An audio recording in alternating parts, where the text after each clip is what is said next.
శుక్లాంబరధరం విష్ణుం శశివర్ణం చతుర్భుజం ప్రసన్నవదనం ధ్యాయేత్ సర్వవిఘ్నోపశాంతయే ఆపదామపహర్తారం దాతారం సర్వసంపదాం లోకాభిరామం శ్రీరామం భూయో భూయో నమామ్యహం బుద్ధిర్బలం యశోధైర్యం నిర్భయత్వమరోగత అజాడ్యం వాక్పటుత్వం చ హనుమత్స్మరణాత్ భవేత్. యోగి ప్రేక్షకులకు శుభాకాంక్షలు. మనం శ్రీ ఆంజనేయంలో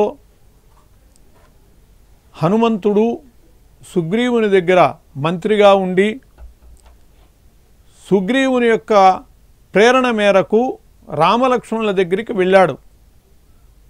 వెళ్ళటము భిక్షుక వేషంలో వెళ్ళాడు అని చెప్పి సన్యాసి వేషంలో వెళ్ళినట్లుగా వాల్మీకి రామాయణాదులు చెబుతూ ఉంటే,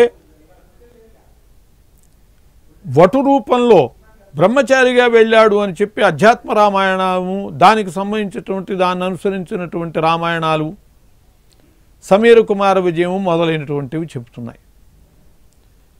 అక్కడ భిక్షుక వేషంలో సన్యాసి వేషంలో వెళ్ళినటువంటి హనుమంతుడు నమస్కారం చేశాడు వాళ్ళని చూడంగానే అని చెప్పి చెప్పబడ్డది. సన్యాసి వేషంలో ఉన్నవాడు గృహస్థులకి తాను నమస్కారం చేయకూడదు, గృహస్థులే తనకి నమస్కారం చేయాలి. ఆ మాత్రము ఆంజనేయ స్వామికి తెలియదా అని చెప్పి విమర్శించారు కొందరు. దానికి గోవిందరాజ వ్యాఖ్య, శ్రీరాముడు చతుర్భుజ దర్శనం ఇచ్చాడు అని చెప్పింది. వైష్ణవ సంప్రదాయకులందరూ కూడా అలాంటి నిర్వచనమే స్వీకరించారు. వావిలకొలను సుబ్బారావు గారు, వాసుదాసు గారు ఆయన మందరంలో కూడా అదే విషయాన్ని చెప్పారు. కానీ అది అసంగతం. రాముడు చతుర్భుజ దర్శనం ఇవ్వడు. భద్రాద్రిలో ఇచ్చాడంటే అది అవతారం అయిపోయాక భద్రుని కోరిక మేరకు ఇచ్చినటువంటిది. కాబట్టి కేవలం మనుష్య మాతృనిగా జీవించవలసినటువంటి రాముడు చతుర్భుజ దర్శనం ఇవ్వలేదు. మరికొన్ని రామాయణాల్లో అయితే అసలు విశ్వరూపం చూపించినట్లుగా కూడా చెప్పినవి ఉన్నాయి. అద్భుతోత్తర రామాయణంలో శ్రీరాముడు విశ్వరూపం చూపించినట్లు ఆయనకి నమస్కారం చేసినట్టు, ఇది పూర్తి అసంగతమైనటువంటి విషయం. మరి ఎందుకు నమస్కారం చేశాడు అంటే దానికి ప్రమాణమైనటువంటివి రెండు రూపాల్లో కారణాలు కనపడుతున్నాయి. ఒకటేమిటంటే రంగనాథ రామాయణంలో చెప్పబడ్డది ఆ విధానం. వనరంగ నీ మేని ఇరుభూషణములు కనుగొన్న యాతడే గతియును పతియు అని చెప్పి బ్రహ్మదేవుడు చెప్పాడని ఆంజనేయునకు. నీ శరీరం మీద ఉన్నటువంటి ఆభరణాలు ఎవడు గుర్తిస్తాడో ఆ గుర్తించినటువంటి మహనీయుడే నీకు గతి, ఆయనే నీకు దైవము, ఆయనే నీకు పతి ప్రభువు అని చెప్పి కూడా బ్రహ్మదేవుడు చెప్పినట్లుగా ఇక్కడ ఆంజనేయుని యొక్క రూపురేఖలు, ఆయన యొక్క ఆభరణాలని గురించి కూడా రాముడు గుర్తించి పలకటం వల్ల బ్రహ్మదేవుడు చెప్పినటువంటి నా దైవము ఈయనే అని చెప్పి గ్రహించి ఆంజనేయుడు నమస్కారం చేశాడు. ఇది ఆయన నమస్కారం చేసిన దానికి కారణం ఒక విధం. మరొక విధం ఏమిటంటే అంజనాదేవి చెప్పినది ఆంజనేయుడిని సుగ్రీవుడి దగ్గరికి పంపుతూ, నాయనా ఎవరిని చూస్తే నీ పేగులన్నీ కూడా చిక్కబట్టినట్లయిపోతాయో అతడే నీ దైవము అని గ్రహించు అన్నది. సరిగా ఆ అనుభూతే కలిగింది ఆంజనేయునికి శ్రీరాముడిని చూడంగానే. కాబట్టి నా తల్లి తెలియజేసినటువంటి దైవము ఇతడే నాకు అని చెప్పి అనుకుని నమస్కారం చేశాడు. జ్ఞానినాం అగ్రగణ్యుడు బుద్ధిమతాం వరిష్ఠుడు అయినటువంటి ఆయన తెలివి తక్కువగా నమస్కారం చేయలేదు. ఈ సందర్భంలో ఆ వచ్చినటువంటి ఆంజనేయ స్వామిని గురించి పలు విధాల వర్ణించినటువంటి వాళ్ళు, భావించినటువంటి వాళ్ళు ఉన్నారు. సమీర కుమార విజయంలో వటు రూపంలో వెళ్ళినట్లు చెప్పబడ్డది. వటు రూపంలో వెళుతూ ఫలాలు తీసుకువెళ్ళాట ఆంజనేయుడు. అటువంటి వాణ్ణి చూసి బంగరు పట్టుగోచి నును పచ్చని ముంజుయునుంటి జందెమున్ ముంగయి కంకణంబు జిగిమోమున హారము కుండల ప్రదాభంగ కపోలముల్ తరుణధామ సమాన ముఖాంబుజంబు మీరంగ వటుక్రియన్ శివుడు రాడు గదా మన చింత దీర్చగన్ అని చెప్పి రాముడు లక్ష్మణుడితో అన్నట్లుగా చెప్పబడ్డది.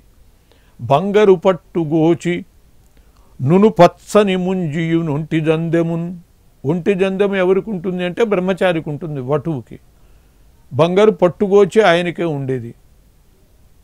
అట్లా ముంగయి కంకణంబు, కంకణం ధరించి ఉన్నాడు. ఈ లక్షణాలన్నీ చెప్పి సాక్షాత్తు పరమశివుడే ఈ రూపంలో మనల్ని రక్షించడానికి వచ్చాడేమో అన్నాడు శ్రీరాముడు లక్ష్మణుడితో.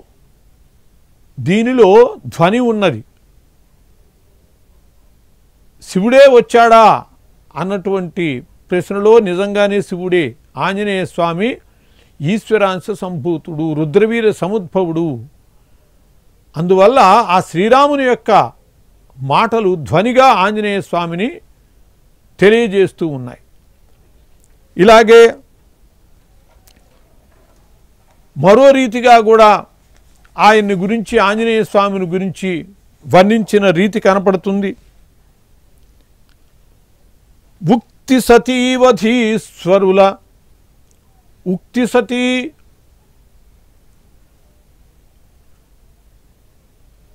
ఆంజనేయ స్వామిని గురించి సమీర కుమార విజయంలోనే ఆంజనేయ స్వామిని గురించి మరో రీతిగా చెప్పినట్లుగా కూడా కనపడుతుంది. ఉక్తివధూ సతీశ్వరులనొక్కడుగా కితడున్న ఈ శుభవ్యక్తియు ఈ విరక్త విభవాజనురక్తియు ఈ మహత్కళావ్యక్త ముఖానురక్తి గలదా ఇతనింగని మాటలాడగా ప్రాక్తన జన్మ పుణ్య పరిపాకవశంబునగాక గల్గునే. ఇతడు ముందేమో శివుడేమో అని ఉత్ప్రేక్షించి ఉక్తివధూ సతీశ్వరుల ఒక్కడుగాక ఇతడున్నన్, ఇతడు తప్పకుండా ఉక్తివధు ఈశ్వరుడు, సతీ ఈశ్వరుడు అయి ఉంటాడన్నాడు. ఉక్తివధు అంటే సరస్వతి. ఆ సరస్వతి భర్త అయినటువంటి బ్రహ్మైనా అయి ఉంటాడు, సతీశ్వరుడైనా అయి ఉంటాడు. సతీ అంటే పార్వతి, ఆమె యొక్క భర్త అయినటువంటి శివుడైనా అయి ఉంటాడు అని చెప్పి రాముడు లక్ష్మణుడితో అన్నాడు.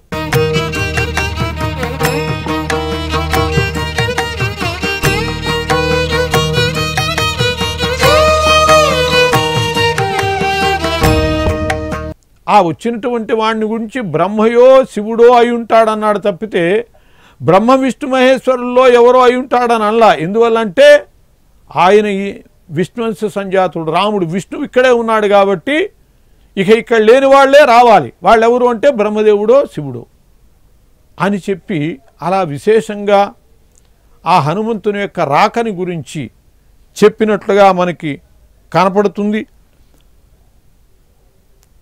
పద్మపురాణంలో అయితే మరో రకంగా లక్ష్మణుని తొడ మీద రాముని శిరస్సు పెట్టి పడుకుని ఉన్నట్లు, అక్కడికి ఆంజనేయుడు వచ్చినట్లు, రాముడు ఎవడు ఇతడు అని చెప్పి అంటే సుగ్రీవుని అనుచరుడు అని చెప్పుకున్నట్టు ఇలా ఆ పురాణంలో కనపడుతుంది. అంటే కల్పాంతర భేదం వల్ల గాథల్లో కొద్ది భేదాలు కనపడుతూ ఉంటాయి. ఆ తరువాత వీళ్ళని చూసినటువంటి శ్రీ హనుమంతుడు నమస్కారం చేశాక వాళ్ళని గురించి కొన్ని ప్రశ్నలు వేశాడు. ఓ మహానుభావులారా, మీరు ఎవరు? చాలా అద్భుతమైనటువంటి కాంతితో కూడి ఉన్నారు. కొన్ని గ్రంథాలలో రామ లక్ష్మణుల్ని సూర్యచంద్రులు దిగి వచ్చారా అని భావించినట్లుగా కూడా జరిగింది. మీ తేజస్సు చూస్తుంటే మహారాజులు అనిపిస్తున్నారు, కానీ జటావల్కలములు ధరించి ఉన్నారు. సాత్వికంగా ఉన్నటువంటి మీ వైఖరి, మీరు ధనుర్బాణాలు వహించి ఉన్నారు, కుబుసము విప్పిన సర్పములాగా ఉన్నాయి మీ ఖడ్గాలు. ఎవరు మీరు అంటూ అనేక రకాల వాళ్ళని ప్రశ్నించాడు. మీ బాహుపురులు ఆభరణార్హములుగా ఉన్నాయి, ఆభరణాలు లేవేమిటి? ఆభరణాలు ధరించేటటువంటి వాళ్ళకి ఆభరణ చిహ్నాలు పడతాయి. ఎప్పుడూ భుజకీర్తులు ధరించే వాళ్ళకి అవి తీసేస్తే ఆ చిహ్నం కనపడుతుంది. చెప్పులు వేసుకునే వాళ్ళకు కూడా చెప్పులు తీసేస్తే ఆ చెప్పుల ద్వారా మనకి ప్రత్యేకత కనపడుతుంది. అలా ఆభరణాలు లేవేమిటి అని చెప్పి ఆ శ్రీరామలక్ష్మణుల గురించి అనేక రకాల ప్రశ్నించాడు హనుమంతుడు. వాళ్ళు ఏం మాట్లాడకపోతే తానే చెప్పుకు వచ్చాడు, నేను సుగ్రీవుని యొక్క మంత్రిని, నా పేరు హనుమంతుడు, నేను అంజనాదేవికి వాయువరం వల్ల పుట్టాను అని ఈ విధంగా తనకు సంబంధించినటువంటి విషయం అంతా చెప్పుకున్నాడు.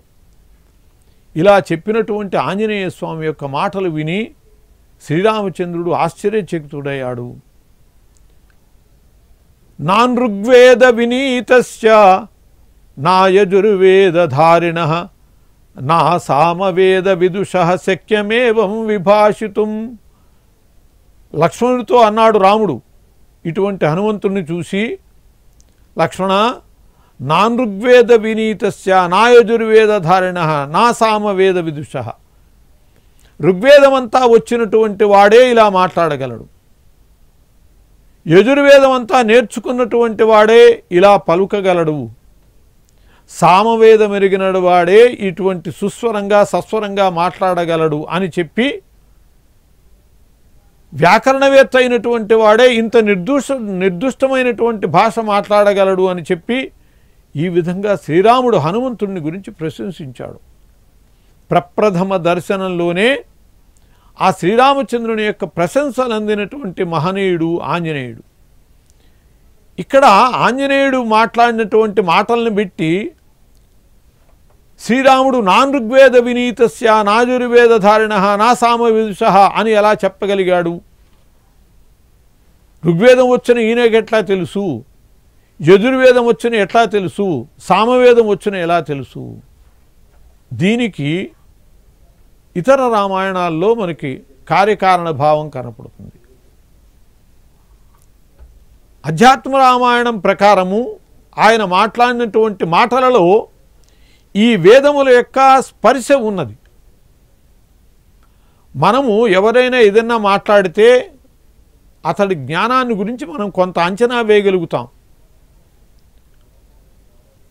మాట్లాడుతూ మధ్యలో ఇంగ్లీషు పదాలని ప్రయోగిస్తూ ఉంటే వీడికి ఇంగ్లీషు వచ్చు అని చెప్పి అనుకుంటాం.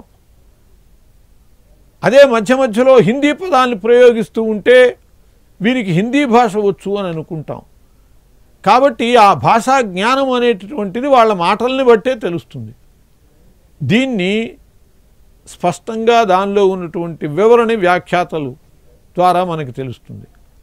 నానృగ్వేద వినీతస్య అని ఎందుకన్నాడంటే రాముడు, యువాం త్రైలోక్య కర్తారవు అని చెప్పుకొచ్చాడు హనుమంతుడు.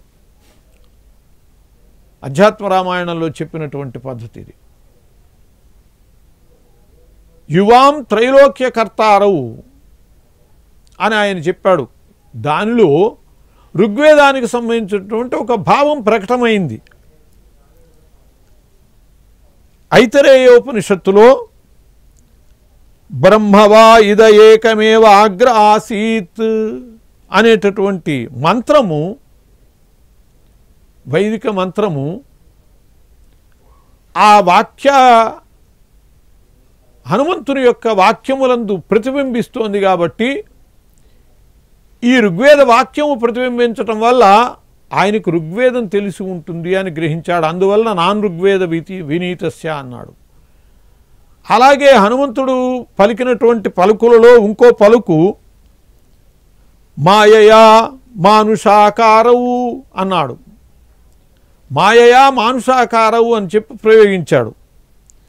వేదంలో యజుర్వేదంలో అజాయమానో బహుధా విజాయతే అని చెప్పి మనకి కనపడేటటువంటిది ఆ చెప్పినటువంటి హనుమద్వాక్యంలో స్ఫురిస్తోంది. కాబట్టి నా యజుర్వేదధారిణ, ఇతడికి యజుర్వేదం కూడా వచ్చు అనే విషయం రాముడు గ్రహించాడు అని తెలుస్తుంది.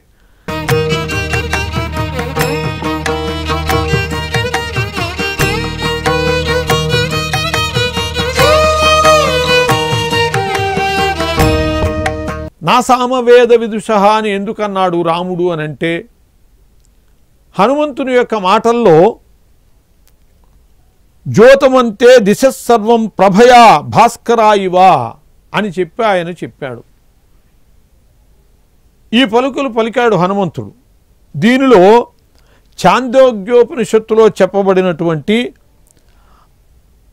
అథ ఏషో అంతరాదిచ్చే హిరణ్మయ అనేటటువంటి మంత్రవాక్యాలు కనపడుతున్నాయి. కాబట్టి ఇది సామవేదంలో చెప్పినటువంటి రీతి. నా సామవేద విదుష అని రాముడు అంటానికి కారణం అది. ఈ విధంగా హనుమంతుని యొక్క వాక్యాలలో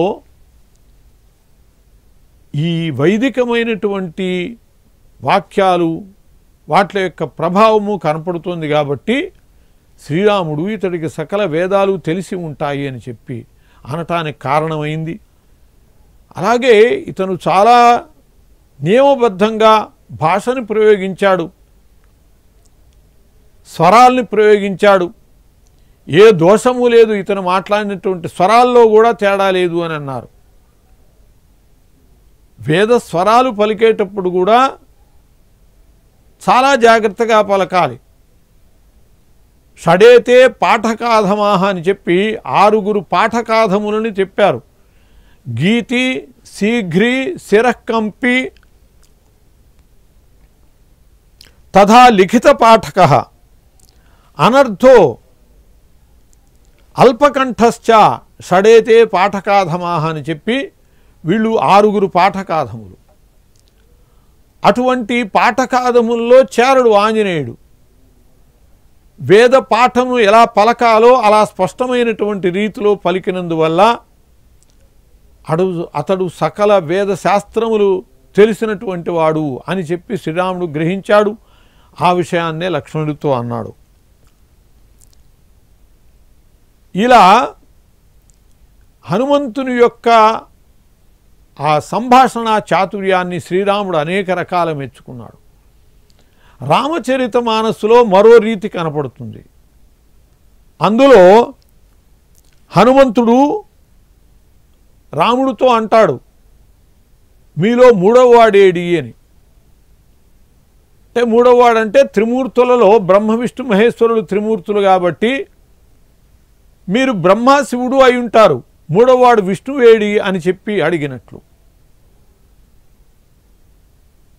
లేకపోతే విష్ణువుగా నల్లగా ఉన్నటువంటి రాముణ్ణి భావించాడు, తెల్లగా ఉన్నటువంటి శివుణ్ణి లక్ష్మణుని యందు భావించాడు, మూడవవాడేడి బ్రహ్మ ఏడి అన్నట్లుగా. అంటే త్రిమూర్తులు ఎప్పుడూ కలిసి ఉంటారు, మీరిద్దరే వచ్చారు అంటే మీరు త్రిమూర్తుల్లో వాళ్ళగానే ఉన్నారు అని భావన. అలా హనుమంతుడు పలకరించినట్టుగా మనకి రామచరితమానస్సులో తులసీదాసు రచించినటువంటి రామాయణం రామచరితమానస్సు దానిలో చెప్పబడ్డటువంటి రీతి కనపడుతుంది. ఇట్లా ఆంజనేయుణ్ణి ఆయన యొక్క సంభాషణని అనేక రకాల మనకి రామాయణాల్లో ఈ తులసీదాస రామాయణంలో కనుక అయ్యేటట్లయితే రామచరితమానస్సులో ఆంజనేయుడు శ్రీరాముడికి నమస్కరిస్తూ శ్రీరాముడు పలకరించినప్పుడు అప్పుడు జ్ఞాపకం వస్తుంది రాముడిని గురించి. నేను ఈ అద్భుతమైనటువంటి సమయంలో నిన్ను గుర్తించలేకపోయాను అని చెప్పి నమస్కారం చేసి అంత క్రితము రాముడు ఆంజనేయుడు చిన్నతనంలోనే కలిసినటువంటి ఘట్టాన్ని గుర్తు చేసుకోవటం కనపడుతుంది. అలా ఆంజనేయుడు రాముడికి గుర్తు చేసినటువంటి సంఘటన మనకి రామచరితమానసులో చూస్తాం. ఇట్లా ప్రథమ సమావేశం హనుమద్ రాముల యొక్క ప్రథమ సమావేశమే చాలా అద్భుతమైనటువంటి ఘట్టంగా మనకి కిష్కింధాకాండలో రామాయణంలో కనపడుతుంది. ఇలా సంభాషణ చేశాక లక్ష్మణుడు చెప్పాడు, ఎక్కడా కూడా రామలక్ష్మణుల్లో దాపరికము ఉండదు, భేషజము ఉండదు. మాకు కబంధుడు అనేటటువంటి ధనువు సుగ్రీవుణ్ణి గురించి చెప్పాడు. ఇతడు దశరథను పుత్రుడైనటువంటి శ్రీరాముడు. ఆ దశరథుడు ఇతనికి పట్టాభిషేకం చేయదలుచుకున్నటువంటి సందర్భంలో ఇతని పినతల్లి కోరిక మేరకు, తండ్రి ఇచ్చినటువంటి వరాల మేరకు ఇతడు భార్యని సోదరుణ్ణైనటువంటి నన్ను తీసుకుని వనవాసాలకు వచ్చాడు అని చెబుతూ తనని రాముడు తెచ్చినట్టు చెప్పడు. తాను ఆ శ్రీరాముని యొక్క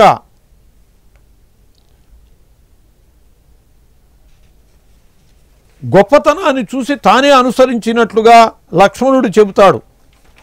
శ్రీరాముడిని గురించి చెబుతూ హనుమంతునికి ఆ రాముని గురించి ఇక్కడ వచ్చినటువంటి కారణం వివరించాడు. రాజా దశరథో నామ జుతిమాన్ ధర్మవత్సలహ అని చెప్పి దశరథుని యొక్క విశిష్టతని చెప్పి ఆ దశరథుని కుమారుడైనటువంటి రాముని గురించి చెప్పి అతడు తండ్రి మాట కోసమని వనవాసాలకి వచ్చినటువంటి రీతి చెబుతూ అహమస్యావరో భ్రాత అస్య అవరో భ్రాత, ఇతని తర్వాత నేను తమ్ముణ్ణి, గుణైర్దాస్యముపాగత, ఇతని గుణముల కారణంగా నేను దాస్యాన్ని స్వీకరించాను, ఆయనకి దాస్యం చేయటం కోసమని వచ్చాను. అంటే నన్ను తనకి సేవ కోసమని ఆయన తీసుకురాలేదు, అతని యొక్క గుణముల వల్ల నేను అతన్ని దాసుగా ఉండటానికి వచ్చాను అని చెప్పటంలో ఆ శ్రీరామచంద్రుని యొక్క మహత్వము చెప్పినటువంటి వాడయ్యాడు. లక్ష్మణుడు తన యొక్క మంచితనాన్ని కూడా ప్రకటించుకున్నటువంటి వాడయ్యాడు. లోకనాథ పురాభూత్వా సుగ్రీవం నాథమిచ్చచి, అతడు సాక్షాత్తు లోకనాథుడైనటువంటి వాడై ఇప్పుడు ఈ సుగ్రీవుణ్ణి నాథుడుగా దిక్కుగా తలుస్తున్నాడు, అతని సహాయం అర్థిస్తున్నాడు. యస్య ప్రసాదే సతతం ప్రసీదేయురమా ప్రజా, ఎవరి యొక్క అనుగ్రహం వల్ల ప్రజలందరూ కూడా సుఖంగా ఉంటారో స రామో వానరేంద్రస్య ప్రసాదం అభికాంక్షతే, అటువంటి శ్రీరాముడు వానరేంద్రుడైనటువంటి సుగ్రీవుని యొక్క అనుగ్రహాన్ని కోరుతున్నాడు. ఎక్కడా కూడా దాపరికం లేకుండా మనం ఎవరితో అన్నా మాట్లాడేటప్పుడు మన యొక్క గాంభీర్యాన్ని, మన యొక్క లోపాలన్నింటినీ కప్పిపుచ్చుకుంటూ ఘనతని చెప్పుకోవటానికి ప్రయత్నం చేస్తాం. స్వచ్ఛమైనటువంటి స్వభావం కలిగినటువంటి వాళ్ళు ఉన్న విషయాన్ని నిరాడంబరంగా ఉన్న విషయాన్ని చెబుతారు. కాబట్టి అలా లక్ష్మణుడు తన అన్నని గురించి, పరిస్థితిని గురించి చక్కగా వివరించాడు. సరామో వానరేంద్రస్య ప్రసాదం అభికాంక్షిత అనేటప్పటికీ అలా ఆ సుగ్రీవుని యొక్క మైత్రిని కోరటానికి కూడా కారణం వివరించాడు. ధనువు అనేటటువంటి మన యొక్క ప్రేరణ మేరకు ఇలా వస్తున్నాము అని చెప్పాడు.